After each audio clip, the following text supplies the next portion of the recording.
안녕하세요, 반갑습니다. 생명과학은 박기홍입니다.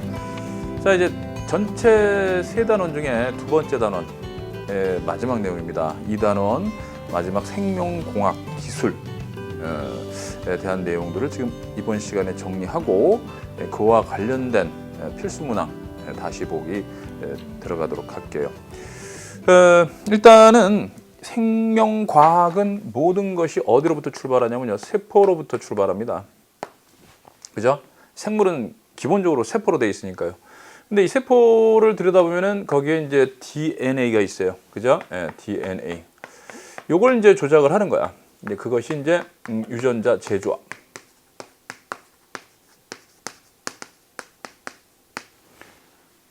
그 다음에 이 세포와 세포를 합체 독행시키는 게 있어. 예, 그걸 이제 우리는 세포 융합이다, 이렇게 이제 얘기를 하죠. 자, 그 다음에 이 세포를 배양해가지고 다양한 조직이나 다양한 기능을 갖는 세포들로 분화시키는 기술이 있습니다. 줄기세포, 그죠? 줄기세포. 일단은 이제 크게 이렇게 이제 세 덩어리로 돼 있어요, 그죠? 물론 이 중에서 이제 가장 중요한 건 유전자 재조합이야. 유전자 재조합. 이고. 그래서 유전자 재조합에서 여러분들이 꼭 챙겨둬야 될 게 뭐냐? 일단은 제한 요소가 상당히 중요합니다. 제한 요소 관련 문제가 또 이제 수특에 다뤄져 있기 때문에 염기 DNA 상의 이중나선에서 이제 특정 염기 서열을 갖는 부위를 인식해서 인산과 당 부위를 자르는 거야. 오케이? 그래서 특정 염기서열을 인식해서 자르는 제한 요소. 이건 자른다야, 자른다. 그지? 자른다. 그 뭘 자르는 걸까? 자르는 게 뭘까요? 무엇을 자르는가 봤더니, 그쵸, 우리가 필요로 하는 유용한 DNA가 있어. 유용한 유전자. 목적 DNA. 유용한 유전자. 그 다음에 이제 운반체가 필요해. 플라스미드 같은 운반체, 요걸 자르는 거야. 동일한 제한 요소로 자르게 되면 점착성 말단이 같아집니다. 그럼 점착성 말단이 같아지니까 그때 연결 효소를 이용해서 붙인다. 자, 이렇게 유용한 유전자, 예를 들면 인슐린 유전자 같은 경우, 그 다음에 플라스미드 같은 경우를 붙여서 뭘 만드느냐? 재조합 DNA를 만드는 거죠. 재조합 DNA. 자, DNA 연결 효소를 통해서 합체 도킹 하면 이제 재조합 DNA가 되고, 이 재조합 DNA가 어느 세포 안으로 들어가느냐? 숙주 세포로 들어가야 돼. 그럼 비로소 이제 이때 우리는 무슨 표현을 쓰냐면 형질 전환되었다라는 표현을 써. 그지? 그래서 이제 유전자 재조합 기술을 이용해서 형질 전환 생물체를 만들 수가 있는 거야. 형질 전환 생물, 뭐 GMO 같은 거 이제 만들 수 있지. 자, 근데 이 숙주 세포를 통해서 우리는 이제 뭘 만들 수 있느냐면 이 유용한 유전자가 생산하는 다양한, 그렇지? 단백질을 우리가 얻어낼 수 있단 말이야. 그죠? 그런데 이제 이 숙주 세포들이 예를 들면 뭐 대장균 같은 게 전부 다 이 유용한 유전자를 갖는 게 아니란 말이야. 오케이? 그래서 이 숙주 세포를 선별하는 작업이 필요해요. 선별 작업. 자, 선별 작업에서 이제 가장 흔하게 쓰이는 게 뭐냐? 이제 항생제 저항성 유전자를 이용하는 거하고 저당 분해 효소 유전자를 이용하는 거야. 항생제 저항성 유전자. 자, 항생제 저항성 유전자가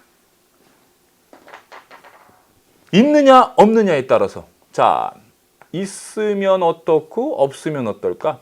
자, 이 숙주세포에 특정 항생제 저항성 유전자가 있으면, 자, 이제 항생제 배제에서 항생제 배제에서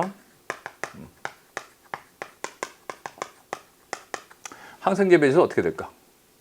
얘는 항생제 저항성 유전자가 있습니다. 그러면 이제 살겠지. 맞아? 이 항생제, 요 항생제가 있는 배제에서 저항성 유전자 있으면 당연히 살고, 그지? 만약에 항생제 저항성 유전자가 없다. 그 말은 무슨 뜻이야? 항생제 저항성 유전자를 자르고 유용한 유전자가 들어갔다는 얘기 아니야, 그지? 또는 뭐 요 유전자가 있는 운반체를 갖지 않는다. 이렇게도 볼 수 있겠죠. 어차피 그럼 못 살아요. 그죠? 살 수가 없어. 자, 그 다음에 또 하나의 그 선별 작업에 있어서 필요한 게 뭐냐면, 많이 쓰는 게 저당 분해 요소 유전자야.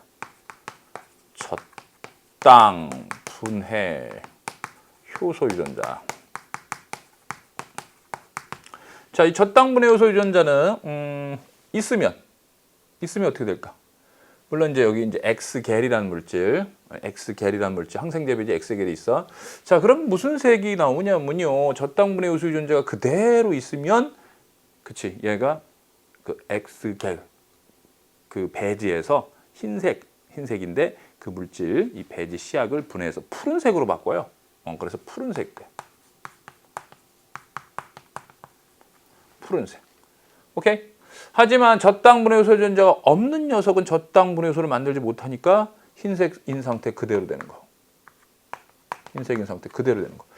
이런 걸 여러분들이 이제 공부를 하셨을 거예요. 그래서 선별 유전자 재조합에서도 선별 과정이 중요합니다. 그래서 이제 여러분들이 이제 이런 유형의 문제를 많이 경험을 하셨고 수특에서도 있어요, 그죠? 그래서 자, 유전자 재조합에서 먼저 수특 서머리에서 여러분들 챙겨야 될 게 뭐냐, 그지? 기존에 있는 문제, 이제 지금 앞으로 보여드릴 문제를 이제 보시겠지만 일단 제한 요소 관련된 문제, 요거를 좀 여러분들 신경 써달라라는 제가 부탁을 드릴게. 제한 요소, 오케이? 그래서 그냥 이건 어차피 암기되는 내용이잖아 지금, 그죠? 기본적인 이론이잖아. 하지만 실전은 뭐야? 염기 서열이 나온단 말이야. 그 염기 서열이 어디가 잘리고 어디가 잘렸을 때가 붙을까 말까, 뭐 이런 것들을 따질 수가 있는 거지, 그죠? 그런 이제 다양한 문제들을 통해서 연습을 좀 해봐야 되는 거고, 그 다음에는 이제 유전자 재조합에서 중요한 게 뭐라고? 그치? 선별 작업. 과연 유용한 유전자가 들어있는가 안 들어있는가, 어떤 세포가 과연 우리가 원하는 형질 전환된 세포일까라는 찾는 방법, 여기까지가 이제 유전자 재조합에서 여러분들이 반드시 챙겨야 될 내용이야. 반드시 챙겨야 될 내용. 오케이? 오케이. 자, 그 다음에는 이제 세포 융합에 대한 얘기 좀 해보겠습니다. 이제 세포 융합. 이 세포 두 개를 이제 합치는 건데 가장 대표적인 이제 세포 융합 작품이 누구냐면 바로 단일 클론 항체. 자, 단일 클론 항체. 자, 이 단일 클론 항체는 누구와 누구의 합체 도킹으로 만들어졌을까? 자, 비림프구랑 암세포, 골수종 같은 암세포를 융합시킨 그 융합세포에서 만들어진 거예요. 즉, 자, 비림프구는 무슨 능력이 있느냐면 항체 생성 능력이 있습니다. 항원을 인식하고 항체를 생성할 수 있는 능력이 있어. 항체 생성 능력이 있고, 암세포는 말입니다. 반영구적인 분열 능력이 있어요. 분열 능력이 있어. 반영구적인 분열하는 능력이 있단 말이야. 그럼 이 둘을 합친 이 융합세포는, 그치? 반영구적으로 분열하면서 동일한 항체를 대량으로 생산할 테니까 그 대량 생산된 그 항체를 걸어서 단일 클론 항체라고 하고, 이것을 통해서 우리는, 그치? 이 단일 클론 항체를 통해서 우리는 뭘 할 수 있어? 그치? 질병의 진단과 예측을 할 수 있어. 진단 및 예측 가능해졌다, 이런 얘기야. 오케이? 뭐 질병을 이제 치료죠. 질병을 진단 또는 치료. 뭐 질병, 암 같은 경우를 이제 치료한다, 이렇게 볼 수 있겠네. 질병을 찾아내거나 또는 진단하거나 또는 치료. 오케이. 암 같은 거를 치료하는데 이렇게 쓸 수 있습니다. 그죠? 특정한 세포를 인식해서 단일 클론 항체가 붙어서 그 지역에서 진단을 내리거나 또는 거기에 이제 항암제를 연결해 가지고 암을 치료할 수 있는 질병의 치료와 관련된 게 바로 단일 클론 항체다 이렇게 생각해 주시면 돼요. 그것이 이제 세포 융합을 통해서 우리가 이제 세포 융합이라는 생명공학 기술을 이용해서 이제 하는 방법이죠. 그죠? 자, 여러분들 이제 우리들의 교재로는 134페이지 내용이 이제 계속 나오고 있습니다. 이제 134페이지에서 계속 이제 쭉 페이지에서 이제 넘어가면서 나오고 있고요. 자, 그 다음에 여러분들이 이제 알아둬야 될 내용은 뭐냐면 이제 줄기세포죠, 줄기세포. 자, 줄기세포랑 관련시켜서 이제 알고 있어야 되는데, 줄기세포 같은 경우는 이제 소위 말해서 이제 여러 가지 조직 분화 조직이나 이제 다양한 세포로 이제 분할할 수 있는 세포 아닙니까, 그죠? 자, 일종의 이제 아직 분화가 되지 않은 세포다 이렇게 보시면 되는데, 자, 이런 줄기세포를 만드는 방법이 이제 세 가지가 있어요. 배아 줄기세포랑 그다음에 성체 줄기세포, 그다음에 역분화 줄기세포.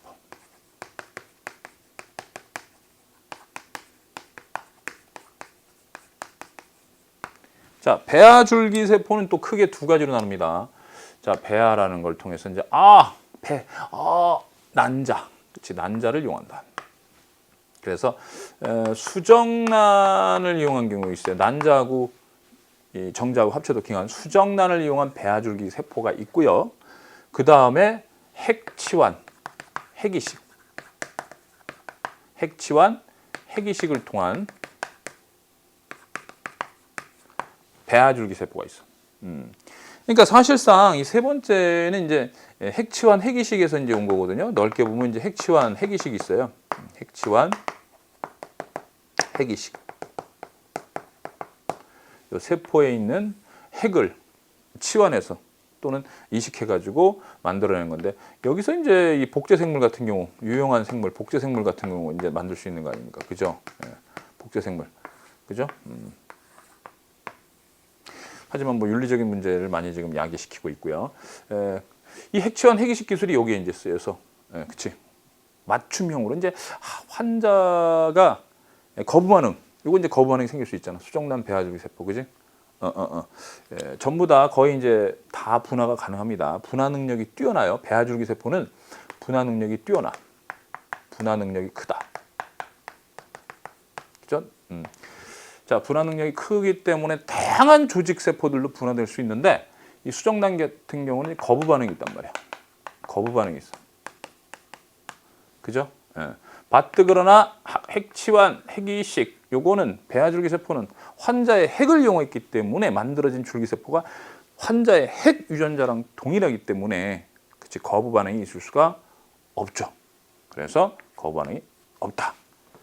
얼마나 좋아? 분화 능력 뛰어나죠. 그렇죠. 거부 반응까지 없이. 그래서 한때 가장 또 각광을 받았던 그런 이제 생명공학 기술에 대한 그 리스트였습니다. 얘가. 그죠? 핵치환, 핵이식. 자, 그런데 이제 난자를 이제 사용하는 것을 좀 더 이제 어려워지니까, 지금 상황이 좀 어려워지고 있으니까 최근에 이쪽으로 이제 많이 기울고 있습니다. 성체나 또는 이제 역분화 줄기세포 쪽으로요. 자, 성체 줄기세포 같은 경우는 이제 말 그대로 성인의 몸체, 이미 분화가 끝난 것들을 이용하기 때문에 분화 능력이 좀 많이 떨어져요. 분화 능력이 좀 많이 떨어진다. 따라서 다양한 조직 세포로 분화하기가 좀 곤란합니다. 오케이? 그런 이제 특징이 있어요. 다만 뭐 자기 세포끌에서 분화시킨 다음에 넣는 거니까 자기 걸 넣는다면 이제 거부 반응은 없겠죠, 그죠? 그래서 사실상 요건 이제 뭐 뭐라고 그럴까, 연골 치료, 자신의 그 줄기 세포를 이제 이게 끄집어내서 줄기 세포를 이제 배양을 해서 이제 연골을 만들어서 이제 관절염 있는 그 무릎이라든가 아니면 뭐 이런 데 있죠. 거기에 이제 넣어서 연골을 재생시키는 그런 기술도 있다고 제가 개념에서 말씀드렸죠. 네. 자, 그 다음에는 역분화 줄기세포 같은 경우, 요거는 말 그대로 분화된 거를 다시 원시세포로 돌리는 거야. 이미 좀 분화가 끝난 세포를 다시 처음에 원시세포, 즉 줄기세포로 돌려서 다시 다양한 세포들을 만들 수 있게 되는 거야. 오케이? 그래서 여기 같은 경우는 이제 분화 능력, 뭐 다양하게 이제 분화시킬 수 있는 그런 이제 기술적인 그런 것들이 계속 이제 개발되고 있으면서 다만 좀 이걸 제어할 수 있는 세포들 분화를 어느 정도 적정하게 조절하거나 제어할 수 있는 능력에 대해서 지금 계속 지금 검증받고 있는 상황이다. 이렇게 보시면 되겠고요. 어쨌든 요 세 가지가 이제 가장 대표적인 이제 줄기세포입니다. 그래서 우리 몸의 생명체에게 이제 우리에게 필요한 다양한 조직 세포들을 만들어낼 수 있는, 분화할 수 있는 그런 줄기세포가 되겠습니다. 자, 이렇게 해서 우리들의 교재에 나오는 134페이지부터 있죠. 자, 이렇게 135페이지, 136페이지, 7페이지까지. 물론 이제 PCR이나 DNA 염기서열은 다시 이제 뭐 얘기를 하겠습니다만은 그거 빼고 이제 핵이식, 핵치원까지 해서 이제 짤막하게 이제 말씀을 드렸습니다. 그리고 나서 145페이지까지 이제 같이 쭉 제가 이제 145페이지까지 말씀을 드릴 거야. 알겠지? 그 다음에 이제 DNA라든가 PCR이라든가 이제 이런 것들을 여러분들 같이 해주시면 되겠어요. 지금 무슨 얘기냐면은 자, 요거 있죠. 유전자 재조합 기술. 자, 요걸 통해 가지고요. 요 재조합 기술이 이제 발달하니까 그지 어떠한 미래에 대해서 어떤 전망들을 우리 내놓을 수 있느냐. 자, 첫 번째 이거 유전자 조작을 해서 나오는 생물들 있잖아. 유전자 조작 기술 있지. 유전자 조작을 해서 만든 생물들 있어. 그죠? 가장 대표적인 게 뭐가 있어? 그치? GMO. 오케이? GMO. 자, 이런 거 있죠. 이런 거요. 성질 전환 생명체. 오케이?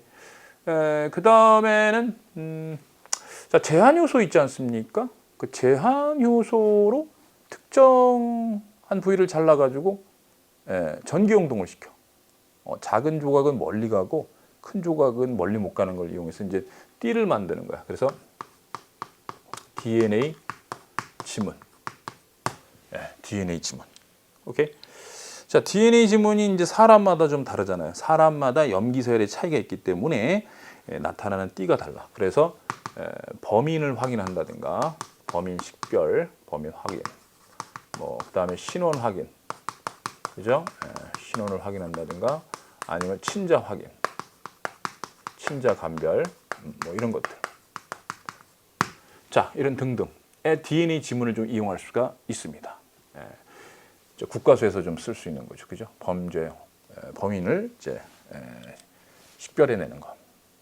그 다음에 이제 신원, 사람 또는 뭐 동물에도 적용됩니다. DNA 지문 같은 경우도.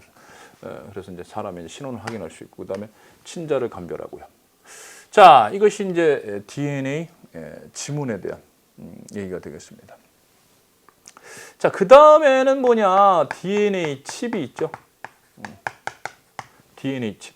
자, 이 DNA 칩에는요, 여러분들 상당히 작은 DNA 칩에는 다양한 이제 염기서라는 유전자들이 이제 들어있기 때문에 단일 가닥으로 들어있어요. 그러면 이제 사람의 세포에서 발현되는 유전자 있잖아. 거기서 이제 mRNA 추출해서 역전사 효소를 이용해서 cDNA를 만든 다음에 그 cDNA에 이제 형광물질 부착해서 이제 그쵸? 거기 이 DNA 칩에 이렇게 반응시킨 다음에 단일 가닥과 단일 가닥, 이게 단일 가닥이 붙었으니까 이제 상보적인 cDNA하고 이제 결합할 거 아니야, 그죠? 그래서 상보적인 cDNA가 결합한 부위는 이제 형광을 띌 거예요. 그래서 그 패턴 문양을 통해 가지고 우리가 질병 진단 및 예측을 할 수 있다. 요게 질병 진단 및 예측이지. 자, 유전병이냐 또는 암이냐 또는 앞으로 어떤 것들이 무슨 유전자가 있기 때문에 어떤 병이 나타날 수도 있다. 그렇죠? 일단 뭐 암 같은 경우도 어떤 유전자의 영향을 좀 많이 받으니까 이런 거 질병 진단 및 예측을 해낼 수가 있더라, 이런 얘기입니다. 그죠? 네. 자, 그 다음에 바로 유전자 치료가 있어요.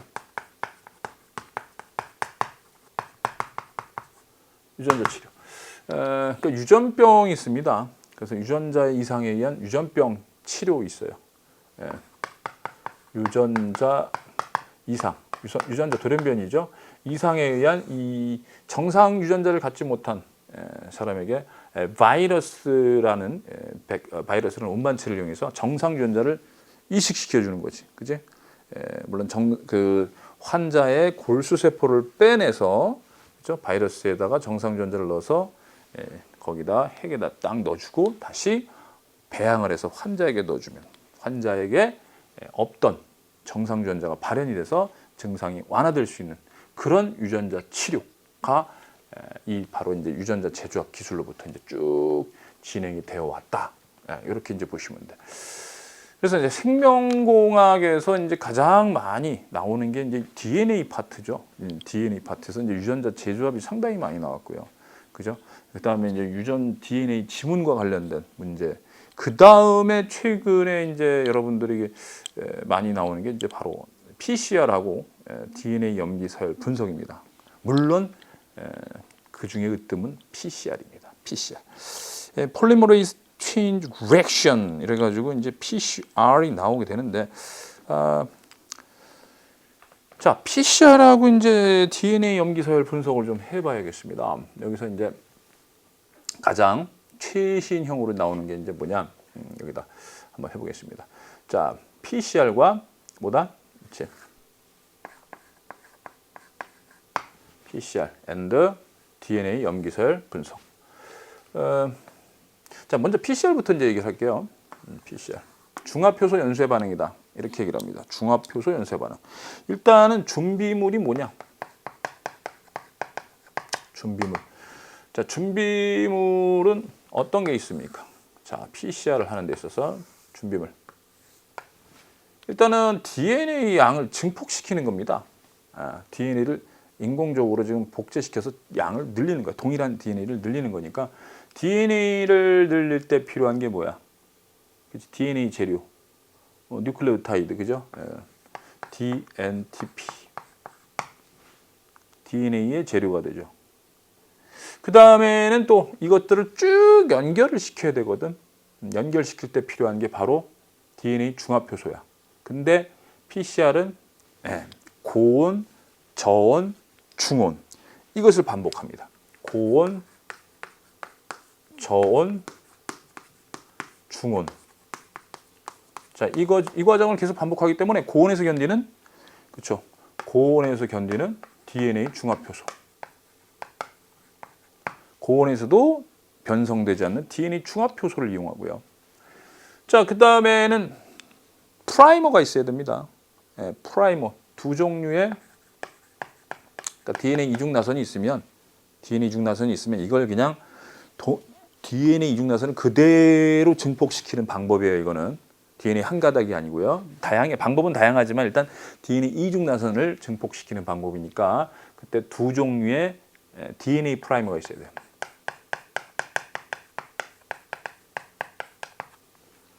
됐어요? 네. 그러니까 DNA 재료가 있고, 물론 이제 우리가 이제 증폭하려고 하는 대상, 목적이 되는 DNA가 있어야겠지, 그지? 자, 이 대상이 목적 DNA 이중 나선이면은, 그죠? 두 종류의 DNA 프라이머입니다. DNA 프라이머야. RNA 프라이머가 아니라 DNA 프라이머고, 이 DNA 프라이머가 이제 처음에 붙은 다음에 이 고온에서 견디는 DNA 중합효소가 복제를 하는 거죠. 이걸 재료를 가지고. 그죠? 그래서 계속 수를 늘려가는 거야. 일단은 고온에서 DNA 변성이 일어나. DNA 이중나선이 단일 가닥으로 풀린다는 얘기입니다. 이때 DNA 이중나선의 G하고 C의 비율, G하고 C의 결합, 3중 수소 결합의 비율이 좀 크면은 조금 더 높은 온도에서 이제 올리시면 돼. about 한 90도. 그 다음에 이건 about 한 50도, 55도 저온. 그 다음에 이건 한 70도 about 뭐 이런 식으로 해서 고저증이에요. 고저증. 자, 그래서 DNA 먼저 변성시켜서 단일 가닥으로 만든 다음에 저온에서는 뭐가 일어나? 그치? DNA 프라이머가 결합합니다. 프라이머의 합체도킹. 자, 프라이머가 결합하고요. 그 다음에 이제 중온이 되면 어떻게 되냐면, 그치? 프라이머 말단에 있는 3-OH를 인식한 DNA 중합 효소가 계속 뉴클레오타이드를 이제 붙여주죠. DNTP를 붙여주게 되면은 그것을 재료를 쭉 붙여주면 이제 DNA 복제가 일어납니다. DNA 복제. 즉 합성 일어나게 되죠. 자, 이게 1회전입니다. 1회전. 1회전이면 하나가 2개 되죠. 2회전이면 2개가 4개 되고 4개가 8개. 이런 식으로 해서 2의 n승, 2의 n승으로 숫자가 증가하게 됩니다. 몇 회전 돌리느냐에 따라서. 10회전이면 이제 2의 10승이 되겠죠. 그죠? 이런 식으로 PCR이 진행이 됩니다. 그래서 결과적으로 이제 이 DNA 딱 나옵니다. 문제에서 이제 유형은 항상 우리가 이제 목적 DNA를 줘요. 이걸 하나를 줄 수도 있고 DNA 이중 나선으로 줄 수도 있고요. 그죠? 그리고 이 프라이머가 어디에 결합하는지. 자, 염기서열을 줍니다. 문제에서 이제 유형은 염기서열을 주는데 염기서열이 뭐 몇 개가 있는 게 아니야. 그러니까 수십 개가 있어. 그러다 보니까 상당히 눈이 돌아갑니다. 와우, 서프라이즈. 이제 그래서 염기랑 친해져야 돼. 오케이? 사실상 이런 게 있습니다. 저 같은 경우는 이제 뭐 생명과학 원에서 유전 파트 같으면은 이제 예를 들면 이제 뭐 가계도가 상당히 어렵게 나오죠, 그죠? 그러면 이제 가계도 푸는 방법 쫙 외워, 그지? 여러분들 그런 경우 있지. 근데 저는 이 푸는 방법을 외우지 않습니다. 그러다 보니까 가계도를 또 풀게 되면 또 새로워, 또 풀게 되면 또 새로워. 저는 참 신기하죠. 예. 근데 학생들 중에는 그걸 외우는 친구들이 있어요. 그죠? 물론 기본 개념이나 이론은 당연히 외워야 되는데 이런 문제들은 또 풀다 보면 외워지지가 않으니까 그냥 제가 푸는 속도는 빨라져. 그래서 저는 상당히 그 이 생명과학, 이 생명과학 학습에 상당히 이 적합한 이 두뇌, 이 브레인을 갖고 있지 않나. 이건 상당히 서프라이즈한 일입니다. 이건 너무나 놀라워요. 그래서 마찬가지야. 이쪽 파트의 문제들도 2번, 3번, 4번을 이제 풉니다. 이게 DNA 염기서열 있는 문제들 있지 않습니까? 그럼 보통 이제 웬만한 사람들 외워져야 되는데 저는 이런 건 안 외워지더라 이거야. 그래서 항상 문제 볼 때마다 새로워. 무슨 뜻이냐면 여기 염기서열이 쫙 있으니까 처음에 이제 딱 풀고 나면 여기에 이제 붙겠고 여기 붙겠구나. 이렇게 암기하고 있으면 다음번에는 그냥 바로 여기 붙는다. 이렇게 나오잖아. 그러니까 저는 그걸 암기하는 게 아니라 푸는 원리나 방식, 이 방법을 이 머릿속에 지금 암기하고 있는 거예요. 그러다 보니까 2번째, 3번째 풀어도 찾아야 돼. 프라이머를 어디다 붙일까? 하고 쫙 찾는 거야. 그러면 이걸 어떻게 해야지 빨리 찾나요? 많은 친구들이 지금 많은 질문들을 해요. 글쎄, 그거는 제가 항상 강조합니다마는 이 소위 말해서 수많은 반복된 훈련을 통해 숙달되지 않는 이상은 바로 딱딱딱 찾기 힘들지 않느냐. 난 이렇게 얘기합니다. 즉 염기랑 좀 친해져라 해가지고 염기서열 쫙 나타내고 그 다음에 이제 프라이머 줬어. 이거 어디 붙어? 어디 붙을까 이 프라이머? 그럼 여기요. 딱 보자마자 찾는 녀석 있을까? 한번 봐야죠. 보고 나서 이거하고 맞는지 안 맞는지 해야죠. 어쩔 수 없이 시간은 걸린다 이 얘기예요.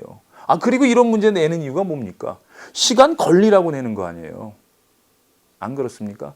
이런 이론들만 쭉 내면요. 이론들만 좀 수능에 내게 되면 30분이 아니라 10분, 15분 만에 대부분 다 풀 수 있게 되는 거예요. 엄청나게 공부를 하니까. 생투 공부하는 친구들 알잖아. 엄청나게 공부하니까 그냥 암기된 거 딱딱딱 이거 답 이거 기억 틀렸고 니은 맞고 이런 식이 되는 거야. 하지만 이런 유형 생명과학 원에서는 가계도 같고 그다음에 여기서는 이런 유형은 생각하고 따져가고 추리하고 추론해라. 그런 시간을 분명히 확보해라. 이런 뜻이에요. 그런데 이걸 바로 찾을 수 있는 방법 그러지 마시고요. 오케이? 네. 저도 보고 나서 생각하면서 찾습니다. 알겠지? 수많은 DNA 염기서열을 봤던 저의 입장에서도 그래요. 네. 근데 물론 거의 이 신선의 경지까지 올라간 사람들이 있습니다. 예, 그건 이제 제가 이제 우리 수험생들, 고3들이나 인수생들에게 얘기하는 게 이 문제 푸는 데는 이 신선의 경지까지 가라. 이건 굉장한 반복이 돼야 돼. 이게 뭐냐면은 소위 말해서 이제 저 무의식 속에서 이제 문제를 푸는 능력이 딱 끌어올려지는 거야. 이 세상에 이제 엄청난 업적을 이룬 유명인들, 훌륭하신 분들, 위인들, 뭐 예술인들, 뭐 모든 분들, 그죠? 그리고 뭐 여러분들 잘 알고 뭐 이렇게 운동 스포츠 스타들 이런 분들 보면은 다 엄청난 반복을 통해서 엄청나게 노력한 거야. 예? 축구공이 오른발에만 오는 게 아니야. 왼발 쪽으로도 와야 돼. 그때 무의식적으로 골을 향해서 빵 하고 쐈을 때 탁 들어가는.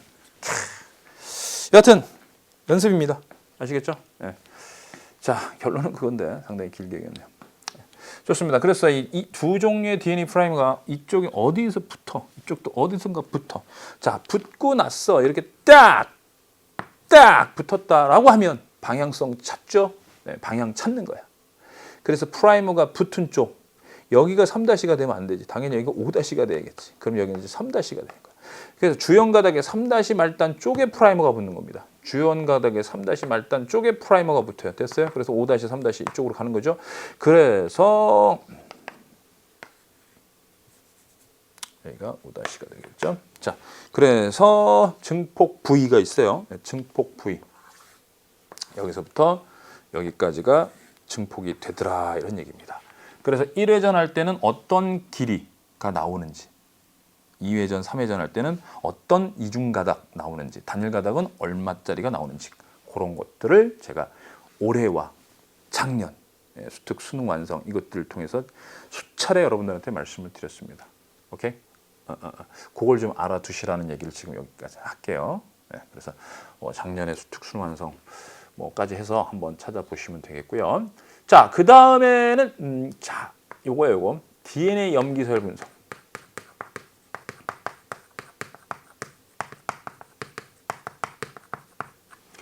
자, DNA 염기서열 분석도 일단은 준비물이 필요하죠. 자, 이들의 준비물은 과연 또 뭘까요? 저쪽하고 이제 차이가 뭔지 잘 보셔야 돼. 자, 일단은 DNA가 복제를 시키기 위해서 원래 목적 DNA가 있잖아, 그죠? 야, 요 DNA 염기서열을 좀 알고 싶어, 그죠? 우리가 목적으로 하는 DNA, 요 염기서열을 알고 싶어. 그럼 일단은 이제 역시 이제 복제를 시키는 거야. 그래서 DNTP가 필요해. 자, DNTP가 필요하고 당연히 복제시킬 때 뭐가 필요해? 그렇지, 중합효소가 필요해. DNA 중합효소. 그 다음에 DNA 중합효소가 복제를 하기 위해서는 뭐가 필요해? 그렇지, 프라이머. DNA 프라이머. 한 종류만 필요해. 얘는 한 가닥이니까. 얘는 목적 DNA가 한 가닥이기 때문에 한 종류만 필요해. 그래서 한 종류의 DNA 프라이머. 에다가 얘하고는 확실히 차이 나는 거 있지. 얘하고는 확실히 차이 나는 뭐가 있는 거야. 여기는 없지만 여기에는 있어야 되는. 바로 그렇지, DDNTP. 형광을 띠는 DDNTP가 있어야 돼. DDNTP. 형광을 띄어야 돼. 네 종류 ATGC. 알지? 여기 있어야 돼. DDNTP. 이 DDNTP 같은 경우는 이제 아시다시피 리보스, 디옥시리보스가 아니라 디디옥시리보스잖아. 그지? 3- 말단에 OH에서 O가 제거됐어. 산소가 없어. 물론 이제 거기에 3- 말단에 이제 형광물질 붙여가지고 여기에 형광색을 띈단 말이야. 아데닌, 티민, 구아닌, 사이토신에 따라서 네 종류의 이제 형광물질을 이제 부착시키는데, 이 녀석이 붙게 되면은 3- 말단에 OH가 없기 때문에 DNA 복제가 중단이 됩니다. 됐어요? 그럼 다양한 길이의 뭐가 나타나? 다양한 길이의 뭐가 나타나? 절편이 나타나. 다양한 길이의 DNA 절편이 나타나.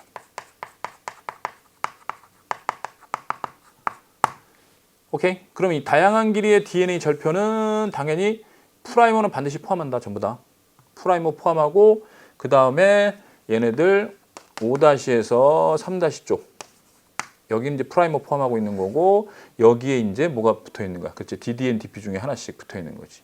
뭐 DDATP, DDGTP, DDCTP, DDTTP가 붙어가지고 여기서 이제 형광을 이제 나타나게 되는 거야. 그러면 그 다양한 길이의 DNA 절편을 어떻게 하냐면 전기 영동을 시켜. 전기 영동을 쫙 시켜서 짧은 가닥부터 쭉 읽어가면, 짧은 가닥부터 쭉 읽어가면은 짧은 가닥. 여기 이제 있는 거겠지. 얘부터 읽어가면 이런 식으로. 자, DNA 염기 서열을 찾아내는데 이 염기 서열 찾아낸 게 바로 뭐냐면, 그치? 우리 목적 DNA, 우리 DNA 서열을 하려고 하는 이 DNA의 상보적 가닥이야. 그래서 이 서열의 상보적인 게 바로 우리가 알려고 하는 DNA 염기 서열이 되는 거지.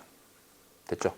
자, 이렇게 해서 여기까지가 바로 생명공학 11강 생명공학 기술하고 12강 생명공학의 전망과 사회적 책임에 대한 내용입니다. 자, 그러면은 이런 내용을 통해 가지고 어떻게 문제에 또 출제가 되는지를 우리가 한번 또 살펴봐야겠더라, 이런 얘기야. 자,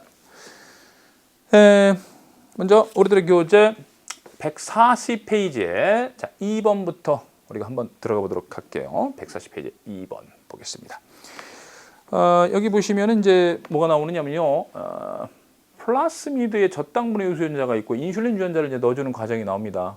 그죠? 제가 좀 전에 얘기했던 항생제 저항성 유전자, 그다음에 저당 분해 요소 유전자 두 개가 있는 상황에서 얘가 어디에 끼어 들어가는지를 잘 알고 계셔야 돼. 그림으로 좀 주어졌습니다만은 그림으로 주어지지 않을 때는 실험 결과를 통해서 주어질 수도 있어. 오케이? 따라서 그런 문제들 풀 때, 복잡하거나 이런 문제 풀 때는 이 실험 과정 원리를 이해하시고 계시면 돼. 오케이? 결과를 주고 이걸 물어볼 수도 있고 이걸 주고 결과를 물어볼 수 있단 말이야. 알겠죠? 그래서 인슐린 유전자가 저당 분해 요소 유전자에 들어가느냐 또는 엠피실린 저항성 유전자에 들어가느냐. 근데 여기서는 저당 분해 요소 유전자에 들어갔어.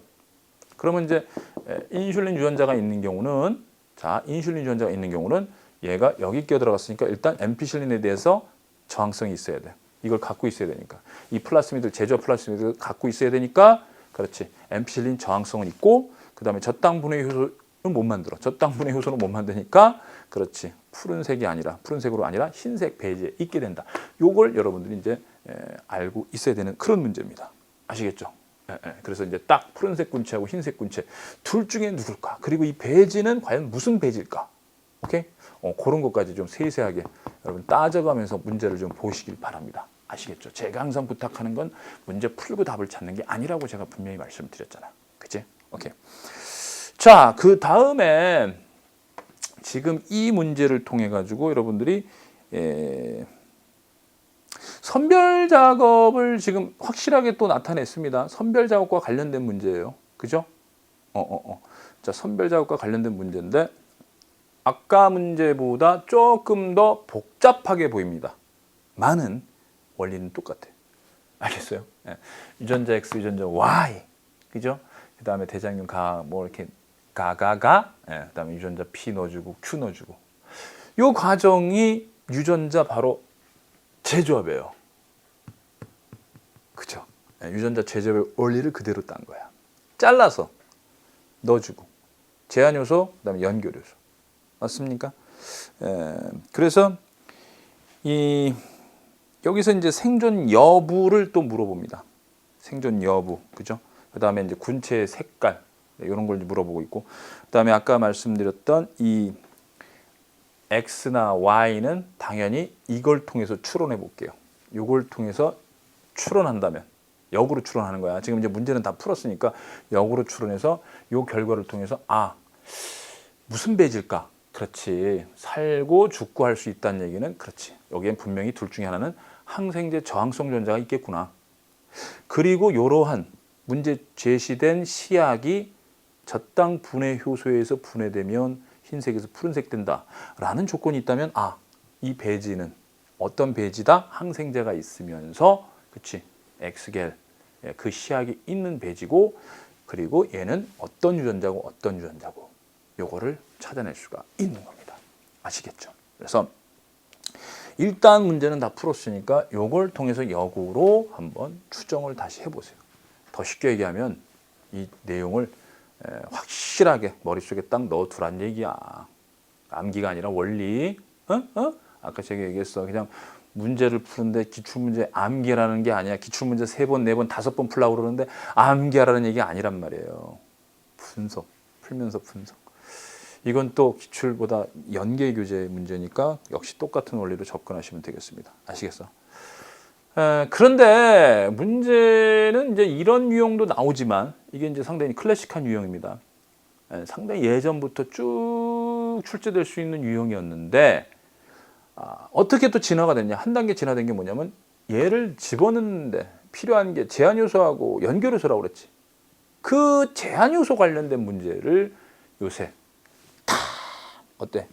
출제하는 분들이 쫙 눈여겨보고 있다 이 얘기야. 그러니 이 수특교재에 있는 어때? 요 재료 딱 좋잖아.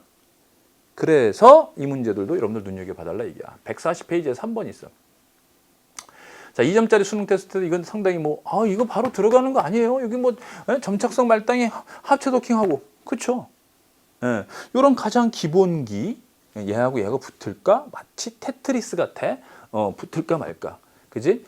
근데 이건 테트리스면 얘도 붙고 얘도 다 붙겠지만 미안하지만 여기 상보적이어야지 붙을 수 있고 그다음 방향성 꼭 생각해야 돼. 방향성까지. 오케이? 자, 그래서 5-에서 3- 방향. 이 방향성을 생각하셔가지고 역으로 이쪽에서 5-3- 방향이 돼야지 붙는 거야.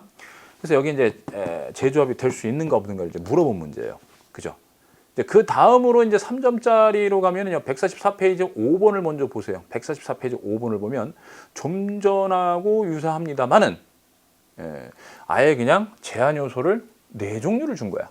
A, B, C, D. 4종류의 제한 요소가 인식하는 부위, 인식하는 염기 서열을 딱 제시를 한 거야. 오케이. 어때요? 이게 이제 만약에 6개가 돼버렸다. 염기 서열이 6개고 이게 이렇게 좀 다른 유형으로 또 이건 이제 굉장히 짧은 문제잖아. 짧은 문제인데 이게 6개가 되면서 그렇지. 지문이 길어지는 경우가 생길 수 있어. 생투는 이제 비문학 수준의 문제가 자주 나와. 그래서 그런 걸 예측해 볼 수 있는 거야. 그러면 어떻게 하게? 이걸 외워? 이걸 외우나? 여러분들? 아니지. 따져가면서 찾아야죠. 잎사귀. 아까 말했던 대로 방향성 보시면서 지금 이 상보적인 점착성 말단의 염기서열이 같은지 안 같은지 그걸 확인해 주시면서 누구랑 붙고 누구랑 누구가 안 붙는구나 라는 걸 확인하셔야 돼. 지금은 단순하게 이걸 가지고 이렇게 이제 만들어서 냈지만 정작 수능에 가면은 그치 이 원리를 이용해서 좀 더 복잡하게 예를 들면 우리 수능 특강 교재에 있는 요거라든가 가장 제가 매력적으로 느끼는 게 요겁니다. 요 문제. 그래서 여긴 꼭 별표를 좀 쳐놔. 143페이지에 3번에다가는 반드시 별표를 쳐놔. 오케이? 요게 이제 제한 요소를 이용한. 오케이? 그리고 여기는 지금 인식 서열과 절단 부위 제한 요소를 이용해 가지고 지금 염기 서열을 찾아낸 건데 이걸 가지고 또 PCR을 또 할 수도 있어. 얼마든지. 문제는. 오케이? 근데 어떡하죠 그럼? 어떡하긴 어떻게 해. 여러분들 안 배운 거 내는 거 아닌데? 그냥 좀 전에 그 유형 그대로야. 지금까지 배웠던 이거 여기다 끼워 넣는 거. 그지? 얘하고 자르고 나서 점착성 말단이 같은 녀석끼리 어떤 건 붙고 어떤 건 안 붙어. 그지? 그 다음에 얘 제한 요소 딱 줬어. 이 문제는 그럼 제한 요소가 어디에 잘리는지 이걸 찾아야 되는데 이걸 암기하나? 아니지. 고도의 집중력을 발휘해서 이 염기설이 있는 부위를 찾아서 절단 부위를 찾아야 된다는 얘기지. 오케이? 그러니까 이 문제는 이 절단 부위하고 크게 상관없이 이제 풀 수 있겠지만 이게 이제 좀 더 어려워져 버리면 이제 제한 효소를 그치 여기다 처리해가지고 고리형에다 처리해서 이와 같은 게 여기에 오는 거야. 됐어?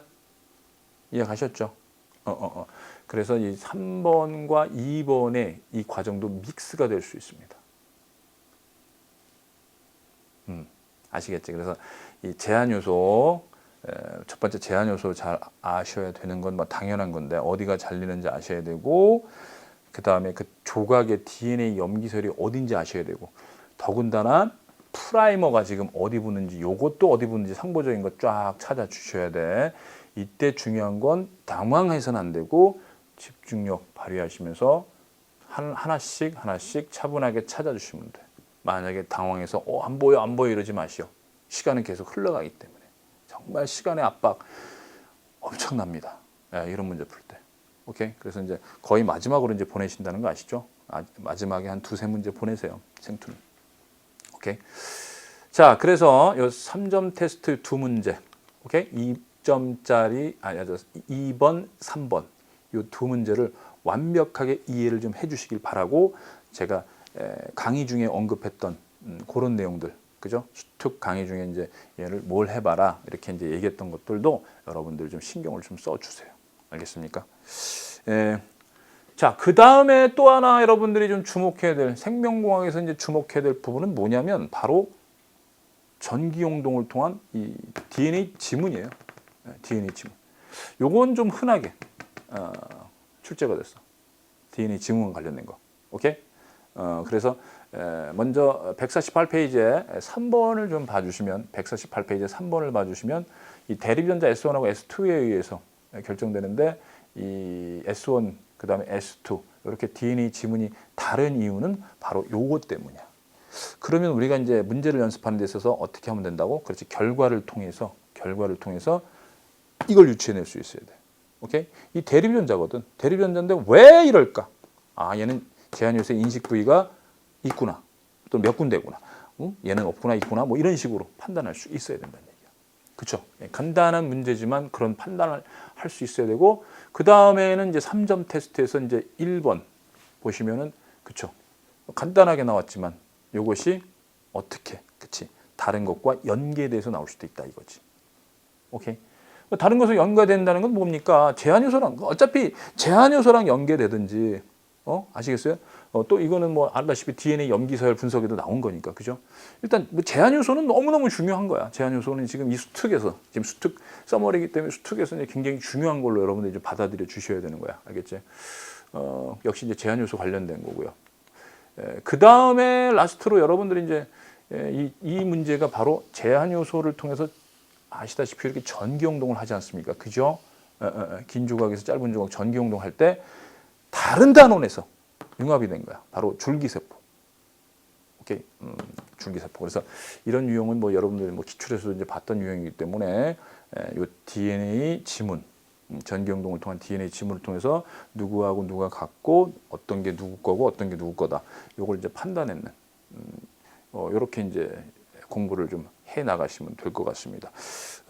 결론적으로 말씀드리면요, 생명공학에서 나오는 문제에서 이제 하나에서 두 문제를 이제 여러분들이 생각해 본다면 첫 번째는 유전자 재조합. 되셨어? 유전자 재조합과 관련된 거야.